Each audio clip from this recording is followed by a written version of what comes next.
Hello everyone, कैसे हैं आप सभी। स्वागत है आप सभी का आपके अपने यूट्यूब चैनल वीरे स्टडी पॉइंट पर। तो आज की इस वीडियो में हम बात करने वाले हैं साइकोलॉजी इमोशनल इंटेलिजेंस के बारे में। तो आज की ये वीडियो सभी सेमेस्टर के स्टूडेंट्स के लिए काफ़ी ज़्यादा इंपॉर्टेंट होने वाली है, चाहे वो फर्स्ट सेमेस्टर में हो, सेकंड, थर्ड, फोर्थ, फिफ्थ या सिक्स सेमेस्टर में हो। अगर आपके पास ये सब्जेक्ट है तो आज की ये वीडियो आपके लिए काफ़ी ज़्यादा इंपॉर्टेंट होने वाली है, क्योंकि आज की इस वीडियो में हम बात करने वाले हैं इस सब्जेक्ट के मोस्ट इंपॉर्टेंट क्वेश्चंस के बारे में, जो कि अभी तक आपके एग्ज़ाम में अलग अलग ईयर में अलग अलग तरीके से पूछे गए हैं। और मैं आपको बताना चाहूँगा कि आज की ये वीडियो हिंदी मीडियम के साथ साथ इंग्लिश मीडियम वाले स्टूडेंट्स के लिए भी काफ़ी ज़्यादा इंपॉर्टेंट होने वाली है, क्योंकि आज की इस वीडियो में मैं आपको हिंदी और इंग्लिश दोनों मीडियम में ही कंटेंट को प्रोवाइड करने वाला हूँ। एंड एज यू नो, हम अपनी वीडियो में आपको सिर्फ और सिर्फ इंपॉर्टेंट कंटेंट ही पढ़ाते हैं, जो कि आपके एग्जाम के पॉइंट ऑफ व्यू से काफ़ी ज़्यादा इंपॉर्टेंट होते हैं, बेसिकली जिन टॉपिक से आपके एग्जाम में क्वेश्चन पूछे जाते हैं। तो आज की इस वीडियो में मैं आपको जो क्वेश्चन बताने वाला हूँ वो सेम क्वेश्चन आपको आपके एग्जाम में देखने को मिलेंगे, ये मेरी गारंटी है। तो बिना टाइम वेस्ट करते हुए बढ़ते हैं अपने वीडियो की तरफ। तो चलिए सबसे पहले हम बात करते हैं इसके लेटेस्ट सिलेबस के बारे में। तो मैं आपको बताना चाहूँगा कि सकते हो आपका जो लेटेस्ट सिलेबस है उसके अकॉर्डिंग आपको टोटल 4 यूनिट्स पढ़नी है, और हर एक यूनिट के अंदर काफ़ी सारे टॉपिक्स हैं जिन्हें आपको डिटेल में समझना है। इसके बाद चलिए हम बात करते हैं इसके एग्ज़ाम पैटर्न के बारे में। तो मैं आपको बताना चाहूँगा कि टोटल 70 नंबर का ये पेपर आता है और 2 घंटा 30 मिनट दिया जाता है आपको इस पूरे क्वेश्चन पेपर को अटैम्प्ट करने के लिए। इसके साथ ही मैं आपको बता दूं कि ये जो क्वेश्चन पेपर है ये 2 पार्ट्स में डिवाइड होता है, पार्ट ए और पार्ट बी, जिसमें जो पार्ट ए है वो 30 नंबर का होता है और पार्ट बी 40 नंबर का होता है। और इसके अलावा मैं आपको बताना चाहूँगा कि पार्ट ए के अंदर टोटल 4 क्वेश्चन दिए जाते हैं, जिनमें से पहला क्वेश्चन आपको करना कंपलसरी होता है, और बाकी के जो क्वेश्चन बच गए उनमें से आपको कोई 2 क्वेश्चन करने होते हैं। इसके बाद चलो हम बात करते हैं पार्ट बी के बारे में। तो पार्ट बी जो है वो 40 नंबर का होता है, जिसमें टोटल 5 क्वेश्चन दिए जाते हैं, जिनमें से आपको 4 क्वेश्चन करना होता है, और हर एक क्वेश्चन इक्वल मार्क्स का होता है, 10 मार्क्स का होता है। तो सिलेबस और एग्ज़ाम पैटर्न समझने के बाद चलिए हम बात करते हैं यूनिट बाय यूनिट, हर एक यूनिट के मोस्ट इंपॉर्टेंट क्वेश्चंस और इसके आंसर्स के बारे में। तो यूनिट फर्स्ट है जिसका नाम है भावनात्मक बुद्धिमत्ता की मूलभूत बातें।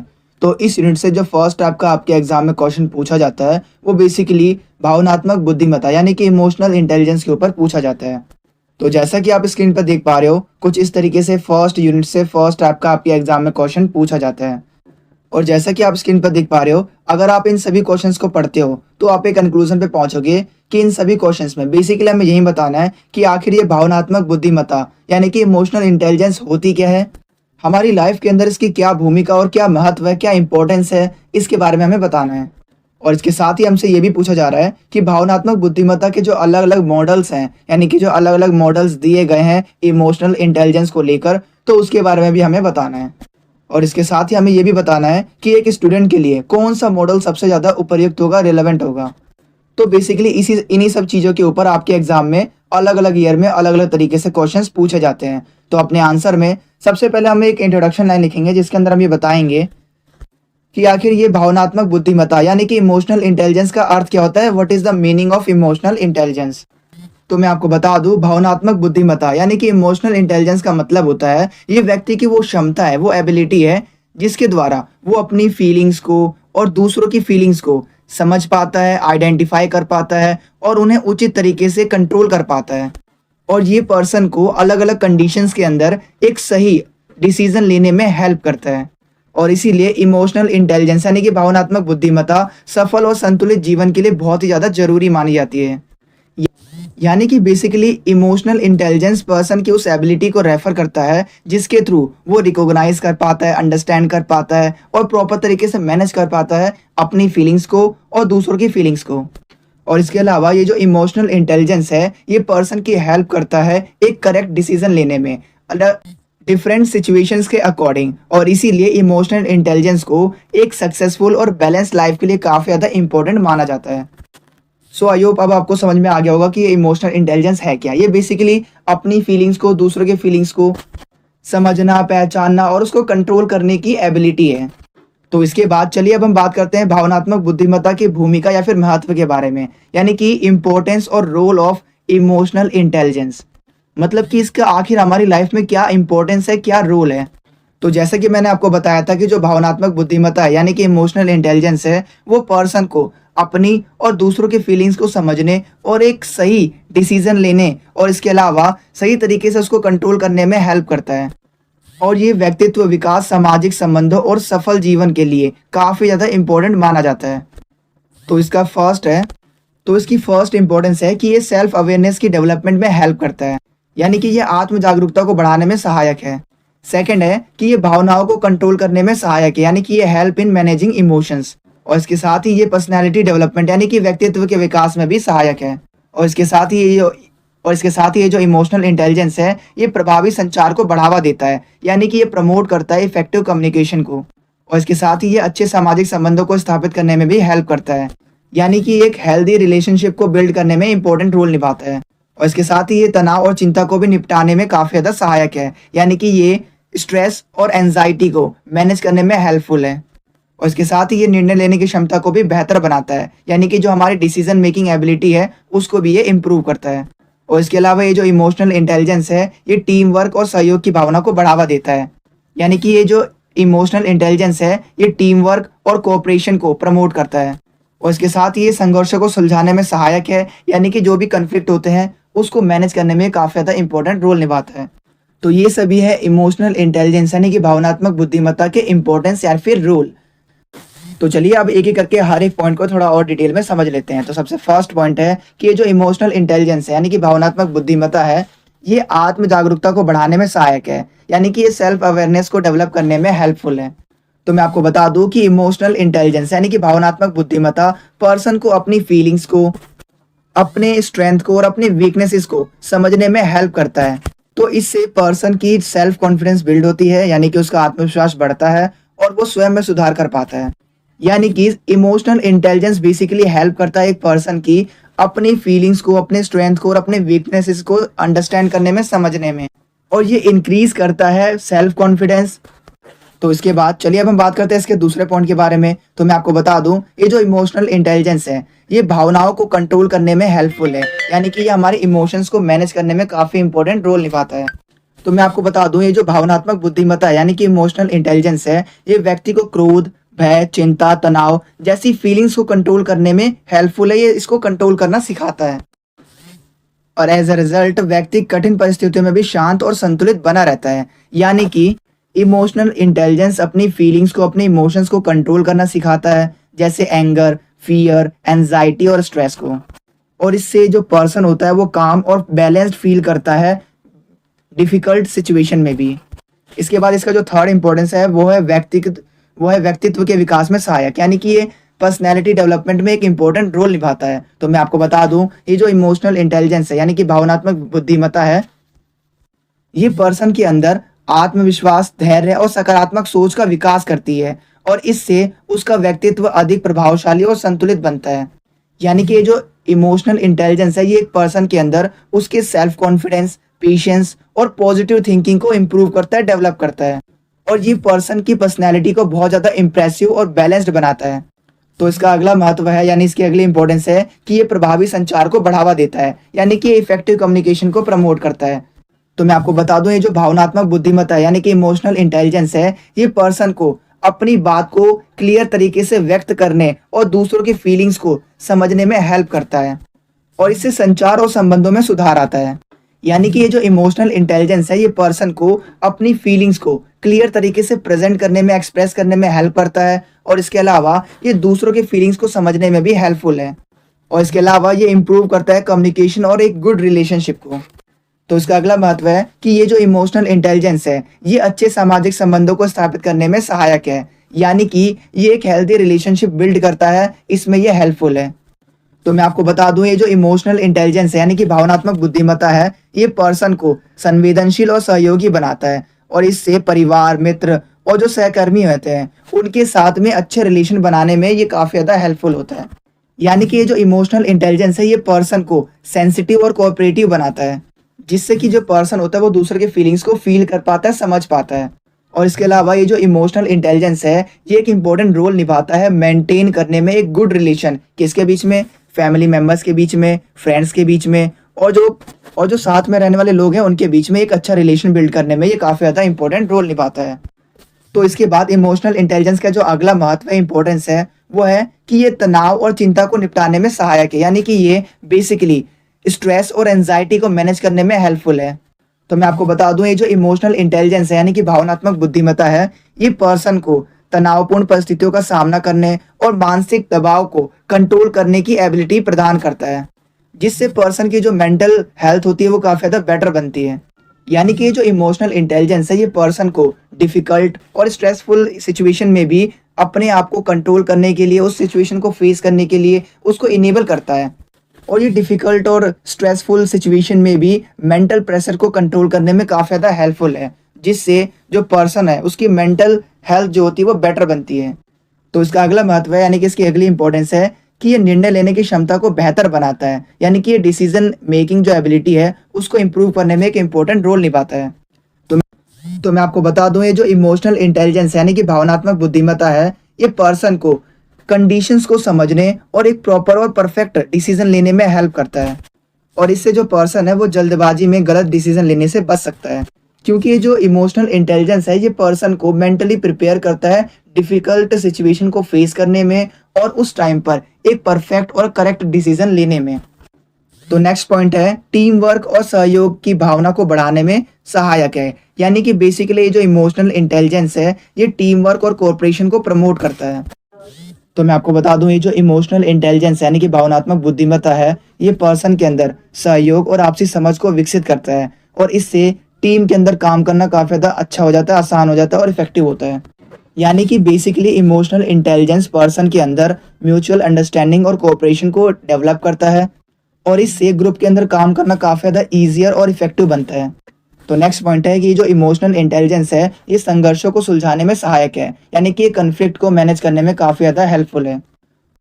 तो मैं आपको बता दूं, ये जो इमोशनल इंटेलिजेंस यानी कि भावनात्मक बुद्धिमत्ता है, ये पर्सन को दूसरों की फीलिंग्स को और उसके विचारों को समझने में सहायक है, जिससे कि जो भी कन्फ्लिक्ट होते हैं, विवाद होते हैं, मतभेद होते हैं, उसको हम शांतिपूर्ण तरीके से सॉल्व कर सकते हैं। यानी कि बेसिकली ये जो इमोशनल इंटेलिजेंस है ये पर्सन की हेल्प करता है दूसरों की फीलिंग्स को और उनके ओपिनियन को समझने में, और as a result emotional intelligence की मदद से हम किसी भी कन्फ्लिक्ट को, डिसएग्रीमेंट्स को ईजिली पीसफुली सॉल्व कर सकते हैं। तो ये सभी थे इमोशनल इंटेलिजेंस के इंपॉर्टेंस, जो कि हमारी लाइफ में काफ़ी ज़्यादा इंपॉर्टेंस है। तो इसके बाद चलिए अब हम बात करते हैं भावनात्मक बुद्धिमत्ता के अलग अलग मॉडल्स के बारे में। तो इसके अंदर सबसे पहले हम बात करेंगे योग्यता आधारित मॉडल के बारे में, यानी कि एबिलिटी मॉडल के बारे में। तो मैं आपको बता दूं, इस मॉडल का जो प्रतिपादन है वो मेयर और सालोवे ने किया था, और इसके अकॉर्डिंग भावनात्मक बुद्धिमत्ता यानी कि इमोशनल इंटेलिजेंस एक मानसिक क्षमता है जिसके थ्रू पर्सन अपनी फीलिंग्स को समझ पाता है, उसको पहचान पाता है और उसको प्रभावी तरीके से उपयोग कर पाता है। और ये जो मॉडल है ये बेसिकली फीलिंग्स को एनालाइज करने और उसको कंट्रोल करने पर बल देता है। और इस मॉडल के अकॉर्डिंग जो पर्सन होता है वो सबसे पहले अपनी फीलिंग्स को आइडेंटिफाई करता है, और उसके बाद फिर वो सोचकर विचार करता है, और उसके बाद फिर वो डिसीजन लेने में हेल्प करता है। तो ये था योग्यता आधारित मॉडल। तो इसके बाद चलिए अब हम बात करते हैं इसके दूसरे मॉडल के बारे में, जो कि है प्रवृत्ति आधारित मॉडल। तो मैं आपको बता दूं, ये जो प्रवृत्ति आधारित मॉडल है इसका विकास पैट्रिट्स ने किया था, और इसके अकॉर्डिंग जो इमोशनल इंटेलिजेंस यानी कि भावनात्मक बुद्धिमत्ता है वो पर्सन के व्यक्तित्व का एक गुण होता है, एक एबिलिटी होती है, जिसके अंदर सेल्फ कॉन्फिडेंस, एम्पैथी और सोशल बिहेवियर जैसी क्वालिटीज़ को काफ़ी ज़्यादा इंपॉर्टेंस दी जाती है। और ये मॉडल व्यक्ति के व्यवहार और उसके व्यक्तित्व की विशेषताओं पर बल देने पर ज़्यादा ध्यान देता है। और इसके अनुसार जो भावनात्मक बुद्धिमत्ता यानी कि इमोशनल इंटेलिजेंस है ये जन्मजात भी हो सकती है और ये अर्जित भी की जा सकती है। ये दोनों ही तरीके से इफेक्टिव होती है, इन्फ्लुएंस होती है। और यही रीज़न है कि ये जो मॉडल है ये भावनात्मक पक्ष को व्यक्तित्व के साथ जोड़कर देखता है। तो ये था आपका सेकंड मॉडल। तो इसके बाद चलिए अब हम बात करते हैं इसके थर्ड मॉडल के बारे में, जो कि है मिश्रित मॉडल यानी कि मिक्स्ड मॉडल। तो मैं आपको बता दूं, ये जो मिक्स्ड मॉडल है यानी कि मिश्रित मॉडल है इसका प्रतिपादन डैनियल गोलमैन ने किया था, और इस मॉडल में इमोशनल एबिलिटीज़ के साथ साथ पर्सनैलिटी और सोशल स्किल्स को भी शामिल किया जाता है। और ये जो मॉडल है ये बेसिकली प्रैक्टिकल लाइफ और लीडरशिप एबिलिटी को ज़्यादा प्रमोट करता है, ज़्यादा इस पर बल देता है। और इसके अलावा गोलमैन के according self awareness, self management, social awareness और रिलेशनशिप मैनेजमेंट ये सभी इमोशनल इंटेलिजेंस के एक इम्पोर्टेंट कॉम्पोनेंट्स है, घटक हैं। यानी कि बेसिकली इमोशनल इंटेलिजेंस के अंदर self awareness, self management, social awareness और रिलेशनशिप मैनेजमेंट, ये सारी चीज़ें शामिल होती है। यानी कि इन सभी चीज़ों को मिलाकर किसी भी पर्सन के अंदर इमोशनल इंटेलिजेंस का डेवलपमेंट होता है। और ये जो एबिलिटी है, ये जो क्वालिटी है, ये पर्सन को अपने बिहेवियर को और अपने रिलेशनशिप को इम्प्रूव करने में काफ़ी ज़्यादा हेल्प करती है। और इसीलिए इस मॉडल को कंसीडर किया जाता है as a most practical model. So I hope अब आपको तीनों ही मॉडल अच्छे से समझ में आ गए होंगे। तो इसके बाद चलिए अब हम बात करते हैं कि एक छात्र के लिए, यानी कि एक स्टूडेंट के लिए कौन सा मॉडल ज़्यादा रेलेवेंट होगा, जिसके बारे में हमसे क्वेश्चन में भी पूछा गया था। तो मैं आपको बता दूं कि एक स्टूडेंट के लिए जो डैनियल गोलमैन का जो मिश्रित मॉडल है, यानी कि जो मिक्स्ड मॉडल है, वो सबसे ज़्यादा रिलेवेंट होगा, उपयोगी होगा। क्योंकि ये जो मॉडल है, ये basically self awareness, self control, empathy और रिलेशनशिप मैनेजमेंट जैसी क्वालिटीज़ पर बल देता है। और ये क्वालिटीज़ एक स्टूडेंट को एकेडमिक और सोशल लाइफ में सक्सेस दिलाने के लिए काफ़ी ज़्यादा इंपॉर्टेंट है, काफ़ी ज़्यादा उपयोगी है। तो इसलिए ये जो मॉडल है, ये काफ़ी ज़्यादा उपयुक्त होगा, रिलेवेंट होगा। तो इसके बाद चलिए अब हम बात करते हैं इसके कंक्लूजन के बारे में, यानी कि इसके निष्कर्ष के बारे में।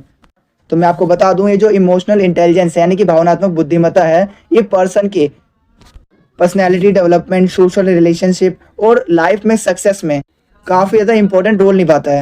और जो हमने इमोशनल इंटेलिजेंस के अलग अलग मॉडल्स पढ़े, उससे ये क्लियर होता है कि अपनी और दूसरों की फीलिंग्स को समझकर हम उसका उचित प्रबंधन करके एक सक्सेसफुल और एक बैलेंस्ड लाइफ जी सकते हैं।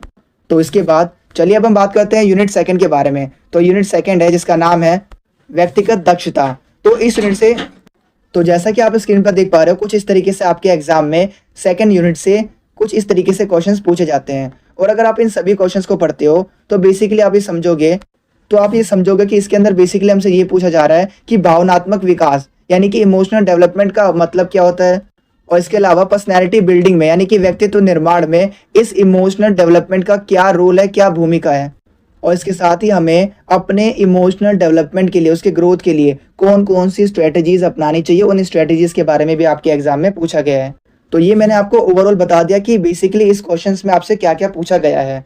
तो अब मैं आपको एक परफेक्ट आंसर देने वाला हूँ, जो कि आपके किसी भी टाइप का क्वेश्चन पूछा जाए उसमें काम आएगा। तो अपने आंसर में सबसे पहले हम एक इंट्रोडक्शन लाइन लिखेंगे, जिसके अंदर हम ये बताएंगे कि भावनात्मक विकास यानी कि इमोशनल डेवलपमेंट का मतलब क्या होता है। तो मैं आपको बता दूं, भावनात्मक विकास यानी कि इमोशनल डेवलपमेंट का मतलब होता है अपनी फीलिंग्स को समझना, उसको सही तरीके से एक्सप्रेस करना, और इसके अलावा उसको कंट्रोल करने की एबिलिटी का विकास करना ही क्या है, भावनात्मक विकास है, यानी कि इमोशनल डेवलपमेंट है। और इसके अलावा ये जो भावनात्मक विकास है यानी कि इमोशनल डेवलपमेंट है, ये पर्सन की पर्सनैलिटी को, उसके मेंटल हेल्थ को और उसके सोशल लाइफ को इम्प्रूव करने में एक इम्पोर्टेंट रोल निभाता है। और इसीलिए एक स्वस्थ भावनात्मक विकास यानी कि एक हेल्दी इमोशनल डेवलपमेंट एक सक्सेसफुल और एक बैलेंस्ड लाइफ के लिए काफ़ी ज़्यादा ज़रूरी है। सो आई होप अब आपको समझ में आ गया होगा कि इस इमोशनल डेवलपमेंट यानी कि भावनात्मक विकास का मतलब क्या होता है। तो ये बेसिकली हमारी फीलिंग्स को समझना, उसको सही तरीके से एक्सप्रेस करना और अपनी फीलिंग्स को कंट्रोल करने के ये जो डेवलपमेंट है, इसी डेवलपमेंट की क्षमता को हम कहते हैं इमोशनल डेवलपमेंट यानी कि भावनात्मक विकास। तो इसके बाद चलिए अब हम बात करते हैं कि आखिर पर्सनैलिटी डेवलपमेंट यानी कि पर्सनैलिटी बिल्डिंग में इस इमोशनल डेवलपमेंट का क्या रोल है, क्या इंपॉर्टेंस है। तो मैं आपको बता दूं, ये जो इमोशनल डेवलपमेंट है यानी कि भावनात्मक विकास है, ये बेसिकली आत्मविश्वास का विकास करता है, यानी कि ये सेल्फ कॉन्फिडेंस को डेवलप करता है। और इसके साथ ही ये सकारात्मक सोच का विकास करता है, यानी कि ये पॉजिटिव थिंकिंग का डेवलपमेंट करता है। और इसके साथ ही ये अच्छे सामाजिक संबंधों का निर्माण करता है, यानी कि एक हेल्दी रिलेशनशिप को बिल्ड करता है। और इसके साथ ही ये जो इमोशनल डेवलपमेंट है, ये तनाव और भावनाओं को कंट्रोल करने की एबिलिटी होती है, यानी कि ये बेसिकली स्ट्रेस और इमोशंस को मैनेज करने की एबिलिटी होती है। और इसके साथ ही मैं आपको बता दूं कि ये सभी पॉइंट्स हैं जो कि पर्सनैलिटी बिल्डिंग में एक इम्पोर्टेंट रोल निभाते हैं। तो ये सभी मैंने आपको बताए वो इम्पोर्टेंट रोल्स पर्सनैलिटी डेवलपमेंट के। तो इसके बाद चलिए एक एक करके इन सभी पॉइंट्स को थोड़ा और डिटेल में समझ लेते हैं। तो सबसे पहले हम बात करेंगे कि ये जो इमोशनल डेवलपमेंट है, ये किस तरीके से आत्मविश्वास का विकास करता है, यानी कि किस तरीके से ये जो इमोशनल डेवलपमेंट है, ये सेल्फ कॉन्फिडेंस को डेवलप करता है। तो मैं आपको बता दूं, ये जो इमोशनल डेवलपमेंट है यानी कि भावनात्मक विकास है, ये पर्सन को अपनी फीलिंग्स को और अपनी एबिलिटीज़ को समझने में हेल्प करता है। और इससे पर्सन के अंदर उसका सेल्फ कॉन्फिडेंस बढ़ता है और वो अपने जीवन की चुनौतियों का सामना अधिक साहस से कर पाता है। इसीलिए आत्मविश्वास के विकास में भावनात्मक विकास का एक इम्पोर्टेंट रोल है। तो इसके बाद चलिए अब हम बात करते हैं इसके सेकंड पॉइंट के बारे में, जो कि है सकारात्मक सोच का विकास, यानी कि किस तरीके से इमोशनल डेवलपमेंट पॉजिटिव थिंकिंग को इम्प्रूव करता है, डेवलप करता है। तो मैं आपको बता दूं, ये जो इमोशनल डेवलपमेंट है यानी कि भावनात्मक विकास है, ये पर्सन को डिफिकल्ट सिचुएशंस में भी एक पॉजिटिव थिंकिंग रखने की एबिलिटी प्रदान करता है और ये समस्याओं से घबराने की बजाय उसका समाधान खोजने का प्रयास करता है, जिसके रिजल्ट में उसकी पर्सनैलिटी के अंदर आशावाद और धैर्य का विकास होता है। तो इसके बाद चलिए अब हम बात करते हैं इसके थर्ड पॉइंट के बारे में कि आखिर किस तरीके से इमोशनल डेवलपमेंट यानी कि भावनात्मक विकास एक अच्छे सामाजिक संबंधों के निर्माण में सहायक है, यानी कि किस तरीके से ये इमोशनल डेवलपमेंट एक हेल्दी रिलेशनशिप को डेवलप करता है। तो मैं आपको बता दूं, ये जो इमोशनल डेवलपमेंट है यानी कि भावनात्मक विकास है, ये पर्सन को दूसरों के फीलिंग्स को समझने और उसका सम्मान करने की एबिलिटी प्रदान करता है। इससे वो जो पर्सन है वो परिवार में, मित्रों के बीच में, अपने फ्रेंड्स के बीच में और सोसाइटी के साथ एक अच्छा रिलेशन बिल्ड कर पाता है। तो इसीलिए सामाजिक जीवन को बेहतर बनाने में ये इसका एक इम्पोर्टेंट रोल है। तो इसके बाद चलिए अब हम बात करते हैं इसके फोर्थ पॉइंट के बारे में कि आखिर किस तरीके से भावनात्मक विकास यानी कि इमोशनल डेवलपमेंट तनाव और भावनाओं को कंट्रोल करने के लिए एबिलिटी है, यानी कि किस तरीके से ये जो इमोशनल डेवलपमेंट है ये स्ट्रेस और इमोशंस को मैनेज करने की एबिलिटी है। तो मैं आपको बता दूं, ये जो इमोशनल डेवलपमेंट है यानी कि भावनात्मक विकास है, ये पर्सन को क्रोध, भय, चिंता जैसी फीलिंग्स को कंट्रोल करना सिखाता है और इसके रिजल्ट में वो जो पर्सन है वो डिफिकल्ट सिचुएशन में भी, एक स्ट्रेसफुल सिचुएशन में भी मानसिक रूप से संतुलित रहता है, यानी कि बैलेंस्ड रहता है। और यही एबिलिटी, यही क्वालिटी पर्सन की पर्सनैलिटी को मैच्योर बनाती है और इम्प्रेसिव बनाती है। सो आई होप अब आपको समझ में आ गया होगा कि व्यक्तित्व निर्माण यानी कि पर्सनैलिटी बिल्डिंग में इमोशनल डेवलपमेंट यानी कि भावनात्मक विकास का कितना इंपॉर्टेंट रोल है। तो इसके बाद चलिए अब हम बात करते हैं भावनात्मक विकास और वृद्धि के लिए विभिन्न रणनीतियों के बारे में, यानी कि उन स्ट्रेटजीज के बारे में जो कि इमोशनल डेवलपमेंट और ग्रोथ के लिए रिस्पॉन्सिबल है। यानी कि बेसिकली हमें उन स्ट्रेटजीज के बारे में बताना है जिसके थ्रू हम इमोशनल डेवलपमेंट और ग्रोथ कर सकते हैं। तो इसकी पहली स्ट्रेटजी है आत्म जागरूकता का विकास, यानी कि हम अपने सेल्फ अवेयरनेस को डेवलप कर सकते हैं जिसके थ्रू हमारा इमोशनल डेवलपमेंट होगा। तो मैं आपको बता दूं कि पर्सन को अपनी फीलिंग्स को, अपने स्ट्रेंथ को, अपने वीकनेसेस को पहचानने का ट्राई करना चाहिए। इससे वो जो पर्सन है वो अपने बिहेवियर में और अपने रिएक्शंस को बेटर तरीके से समझ पाएगा।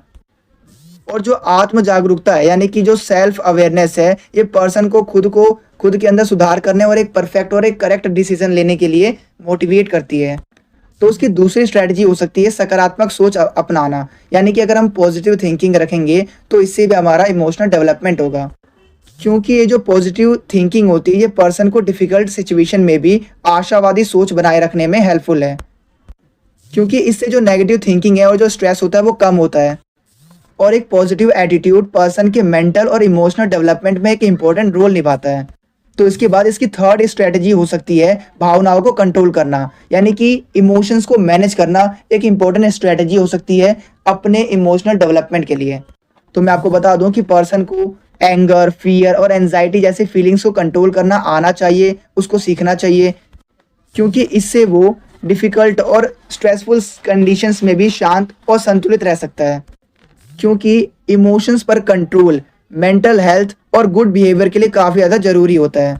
तो इसके बाद चलिए हम बात करते हैं इसके अगली स्ट्रेटजी के बारे में। तो इसकी अगली स्ट्रेटजी हो सकती है प्रभावी संचार कौशल का विकास करना, यानी कि एक इफेक्टिव कम्युनिकेशन स्किल्स को डेवलप करना हमारे इमोशनल डेवलपमेंट का एक इम्पोर्टेंट स्ट्रेटजी हो सकती है कि इसके थ्रू हम अपना इमोशनल डेवलपमेंट कर सकते हैं। क्योंकि मैं आपको बता दूं कि एक अच्छा कम्युनिकेशन स्किल्स वाला बंदा अपनी फीलिंग्स को, अपने थिंग्स को, अपने ओपिनियन को क्लियर तरीके से एक्सप्रेस कर सकता है और इससे दूसरों के साथ बेटर रिलेशनशिप बिल्ड होता है। और इसके अलावा इफेक्टिव कम्युनिकेशन सोशल और इमोशनल डेवलपमेंट में एक इम्पोर्टेंट रोल निभाता है। इसके बाद नेक्स्ट स्ट्रेटजी है कि सहानुभूति की भावना को विकसित करना, यानी कि एम्पैथी की फीलिंग्स को डेवलप करना। तो मैं आपको बता दूं कि एम्पैथी का मतलब होता है, यानी कि सहानुभूति का मतलब होता है दूसरों के फीलिंग्स को समझना और उसका सम्मान करना, क्योंकि ये इमोशनल डेवलपमेंट में एक इम्पोर्टेंट रोल निभाता है। ये इमोशनल डेवलपमेंट का एक बहुत ही ज़्यादा इम्पोर्टेंट पार्ट है, क्योंकि ये जो एम्पैथी की फीलिंग है यानी कि सहानुभूति की जो भावना है, ये पर्सन के अंदर सहयोग और संवेदनशीलता की भावना को डेवलप करता है, क्योंकि इससे जो सोशल रिलेशनशिप होते हैं वो काफ़ी ज़्यादा मजबूत बनते हैं। तो इसके बाद इसका अगला उपाय हो सकता है, अगला स्ट्रेटजी हो सकती है कि हम तनाव प्रबंधन की तकनीकों का इस्तेमाल करें, यानी कि हम स्ट्रेस मैनेजमेंट टेक्निक्स का यूज़ करें जिससे कि हमारा इमोशनल डेवलपमेंट हो। तो मैं आपको बता दूं, योग, ध्यान, व्यायाम, ऐसी एक्टिविटीज तनाव और एंजाइटी को काफी ज्यादा हद तक कम कर देती है। तो ये पर्सन को मानसिक शांति और भावनात्मक संतुलन प्रदान करती है। और रेगुलर अभ्यास करने से, प्रैक्टिस करने से जो पर्सन होता है वो अधिक स्वस्थ और सकारात्मक बनता है। तो इसके बाद इमोशनल डेवलपमेंट करने के लिए हम अगली स्ट्रेटजी अपना सकते हैं कि हमें अपना आत्मविश्वास का विकास करना है, यानी कि उसका हमें सेल्फ कॉन्फिडेंस को डेवलप करना है। क्योंकि मैं आपको बता दूं कि पर्सन को अपनी क्षमताओं और योग्यताओं पर विश्वास रखना चाहिए, क्योंकि जो सेल्फ कॉन्फिडेंस होता है वही पर्सन को आगे आने वाली चुनौतियों का सामना करने के लिए मोटिवेट करता है। और इससे पर्सन की पर्सनैलिटी और जो इमोशनल मैच्योरिटी है वो डेवलप होती है। तो इसीलिए सेल्फ कॉन्फिडेंस बहुत ज़्यादा ज़रूरी है इमोशनल डेवलपमेंट के लिए। तो इसके बाद जो नेक्स्ट स्ट्रेटजी हम अपना सकते हैं वो है अच्छे सामाजिक संबंध बनाना। यानी कि अगर हम एक हेल्दी रिलेशनशिप बिल्ड करेंगे तो इससे भी हमारा इमोशनल डेवलपमेंट होगा। क्योंकि मैं आपको बता दूं कि फैमिली, फ्रेंड्स और सोसाइटी के साथ एक गुड रिलेशन बनाना हमें इमोशनल सिक्योरिटी प्रदान करता है, देता है। तो मैं आपको बता दूं कि एक जो गुड रिलेशनशिप है वो कोऑपरेशन को, ट्रस्ट को और म्यूचुअल अंडरस्टैंडिंग को डेवलप करने में एक इम्पोर्टेंट रोल निभाता है। तो इस तरीके से एक गुड और हेल्दी रिलेशनशिप मेंटल और सोशल डेवलपमेंट में एक इम्पोर्टेंट रोल निभाता है। तो इसके बाद चलिए अब हम बात करते हैं इसके कंक्लूजन के बारे में, यानी कि इसके निष्कर्ष के बारे में। तो मैं आपको बता दूं कि स्वस्थ भावनात्मक विकास यानी कि हेल्दी इमोशनल डेवलपमेंट व्यक्ति के व्यक्तित्व निर्माण, मानसिक संतुलन और सामाजिक संबंधों को मजबूत बनाने में एक इम्पोर्टेंट रोल निभाता है। और उचित स्ट्रेटजीज के माध्यम से जो पर्सन है वो अपनी फीलिंग्स को प्रभावी तरीके से उसको मैनेज कर सकता है और एक सफल, संतुलित और सकारात्मक जीवन जी सकता है। तो यहाँ पर होता है हमारा ये प्रश्न भी खत्म। अपने अगले प्रश्न की तरफ। तो अब जो हमारा अगला प्रश्न है वो बेसिकली पूछा जा रहा है कि उच्च भावनात्मक बुद्धि वाले व्यक्ति के लक्षण क्या क्या होते हैं, यानी कि वो कौन कौन सी क्वालिटीज़ होती है, करेक्टरिस्टिक्स होते हैं एक पर्सन की जिसकी हाई इमोशनल इंटेलिजेंस है। तो आप इसका आंसर यहाँ पर देख सकते हो, ये सभी वो क्वालिटीज़ होती है एक हाई इमोशनल इंटेलिजेंस वाले पर्सन के अंदर।